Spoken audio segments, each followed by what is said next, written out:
তারাবি নামাজের গুরুত্ব ও ফজিলত। আসসালামু আলাইকুম ওয়া রাহমাতুল্লাহি ওয়া বারাকাতুহু। শুরু হয়েছে রহমত, মাগফিরাত ও নাজাতের মাস রমজান মাস। এই মাসের প্রধান দুটি আমল হলো সিয়াম ও কিয়াম। সিয়াম বা রোজা হলো আল্লাহর সন্তুষ্টির জন্য সুবেহ সাদিক হতে সূর্যাস্ত পর্যন্ত পানাহার, দাম্পত্য মিলন ও রোজা ভঙ্গ হওয়ার সকল বিষয় থেকে দূরে থাকা। আর কিয়াম হলো রাতে তারাবির নামাজ। তারাবি শব্দটি মূলত আরবি তারবি হাতুন থেকে এসেছে, যার অর্থ বিশ্রাম করা বা প্রশান্তি লাভ করা। তারাবি নামাজে যেহেতু প্রতি 4 রাকাত পরপর একটু বিশ্রাম নিয়ে তাসবিহ ও দোয়া পাঠ করা হয়, তাই এই নামাজকে সালাতুত তারাবি বা তারাবি নামাজ বলা হয়। তারাবির নামাজ এশার ফরজ ও সুন্নত নামাজের পর এবং বিতিরের পূর্বে আদায় করা হয়। তারাবির নামাজ সুন্নাতে মুআক্কাদা, যেটা গুরুত্বের দিক থেকে ওয়াজিবের কাছাকাছি। তারাবির ফজিলত সম্পর্কে হযরত আবু হুরায়রা রাদিয়াল্লাহু তাআলা আনহু থেকে বর্ণিত, রাসূল সাল্লাল্লাহু আলাইহি সাল্লাম বলেন, যে ব্যক্তি ঈমানের সাথে নেকির আশায় কিয়ামুল লাইল তথা তারাবি আদায় করবে, তার পূর্ববর্তী সকল গুনাহ ক্ষমা করা হবে। সহিহ বুখারী ও মুসলিম। রাসূল সাল্লাল্লাহু আলাইহি সাল্লাম তারাবিকে কতটুকু গুরুত্ব দিয়েছেন এবং তারাবি যেন ফরজ না হয়ে যায়, যেটা আদায়ে উম্মতের কষ্ট হতে পারে, সেটা রাসূল সাল্লাল্লাহু আলাইহি সাল্লামের একটা হাদিস থেকে বোঝা যায়। হযরত আয়েশা রাদিয়াল্লাহু তাআলা আনহা বলেন, রাসূলুল্লাহ সাল্লাল্লাহু আলাইহি সাল্লাম একবার রমজান মাসে রাত্রিবেলায় মসজিদে নববীতে তারাবির নামাজ আদায় করলেন। উপস্থিত লোকজনও তিনার সাথে নামাজ আদায় করলেন। একইভাবে তারা দ্বিতীয় দিনেও নামাজ আদায় করলেন এবং লোক সংখ্যা অনেক বেশি হলো।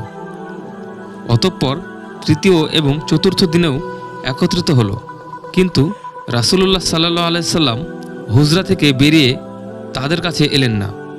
অতঃপর সকাল হলে তিনি এলেন এবং বললেন, তোমাদের অপেক্ষা করার বিষয়টা আমি লক্ষ্য করেছি, কিন্তু এই ভয়ে আমি তোমাদের কাছে আসা থেকে বিরত থেকেছি যে আমার আশঙ্কা হচ্ছিল না জানি তোমাদের উপর তারাবির নামাজ ফরজ করে দেয়া হয়।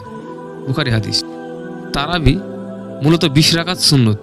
এটা রাসূল সাল্লাল্লাহু আলাইহি সাল্লাম, সাহাবী, তাবেইন এবং মুস্তাহিদ ও ইমামগণের আমল দ্বারা প্রমাণিত। হযরত ইবনে আব্বাস রাদিয়াল্লাহু তাআলা আনহু থেকে বর্ণিত, রাসূলুল্লাহ সাল্লাল্লাহু আলাইহি সাল্লাম রমজান মাসে 20 রাকাত তারাবির নামাজ এবং বিতির নামাজ আদায় করতেন। সমস্ত সাহাবীদের আমলও 20 রাকাত ছিল। রাসূল সাল্লাল্লাহু আলাইহি সাল্লামের নাতি হযরত আলী ইবনে হাসান রাদিয়াল্লাহু তাআলা আনহু থেকে বর্ণিত, হযরত ওমর রাদিয়াল্লাহু তাআলা আনহার নির্দেশে লোকদের নিয়ে উবাই বিন কাব রাদিয়াল্লাহু তাআলা আনহা 20 রাকাত তারাবি পড়েছেন। আবু দাউদ হাদিস। এইভাবে খলিফা ওমর রাদিয়াল্লাহু তাআলা আনহা, ওসমান, আলী রাদিয়াল্লাহু তাআলা আনহা সকল সাহাবীদের ঐক্যমতে 20 রাকাত তারাবি পড়া হয়েছে।